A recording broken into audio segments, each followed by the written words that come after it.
was shorter. And now give the floor to our Russian colleague, Vassily. Thank you, Mr. President. Mr. President, I have an innovative idea about the Thuringia hourglass. Put flat the sandwich when I speak.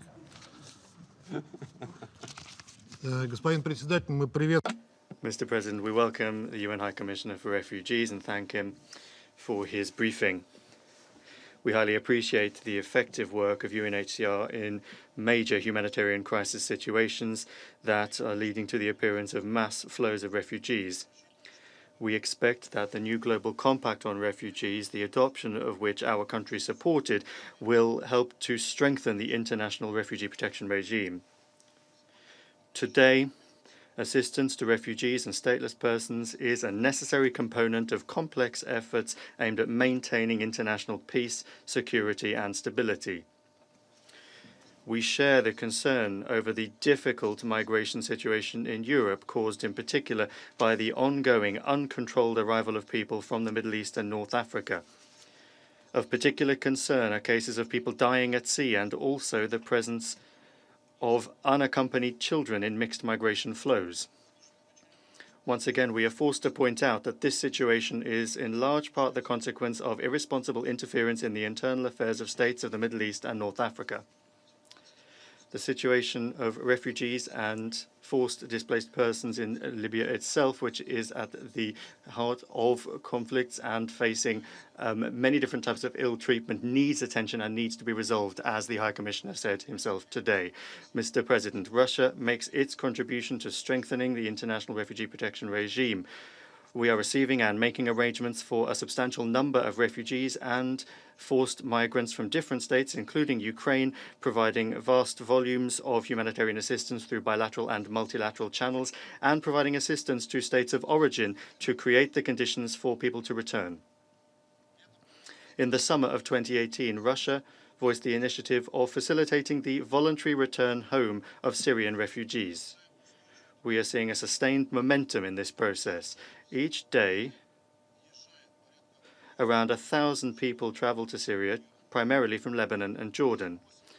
In total, since July 2018, more than 175,000 people have returned to the country. Exercising this legitimate right is something Syrians need help to do. We are convinced that international humanitarian organizations must play an ever-increasing role in this. We call upon UNHCR to intensify its efforts to provide assistance to the repatriation of Syrians. For our part, Russia is also doing work in this area. More and more territory is becoming safe for the population. We are taking active efforts to rebuild basic infrastructure, water and electricity provision, schools, hospitals, housing, humanitarian demining, and the provision of urgent care to those in need. I would in particular like to underscore that in the process of the return of Syrian refugees and IDPs must be voluntary.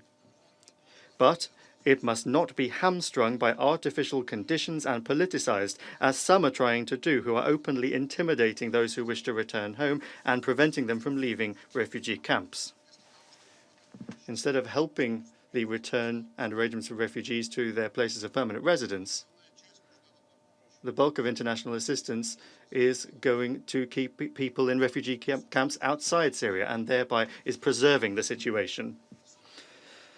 We are particularly concerned by the situation in Rukban camp, where tens of thousands of people are being kept on a humanitarian drip in absolutely unacceptable conditions. The overwhelming majority want to leave the camp. Russia has opened up 2 humanitarian corridors to allow people to be taken out of the camp. The government of Syria has also laid the conditions for the evacuation of people to the chosen places of residence in Latakia, Khalidia, El Amar, Homs, Mkhin, El Karatain, Palmyra, and also the suburbs of Damascus and Aleppo. Russian servicemen have organized several coordination meetings to come up with step-by-step activities to resettle people out of Rukban, along with representatives of the offices of UNHCR, OCHA, the Syrian Red Crescent Society, and the Syrian authorities. We want to continue the dialogue on Rukban with all interested parties, including the UN, the USA, and Jordan, without preconditions or the politicization of the humanitarian aspects of the problem. Mr. President, in conclusion, Allow me to once again underscore that Russia intends to continue to provide comprehensive support and assistance to the activities of UNHCR, which is vitally important for millions of people who have been forced to leave their homes. Thank you. I thank the representative of Russia.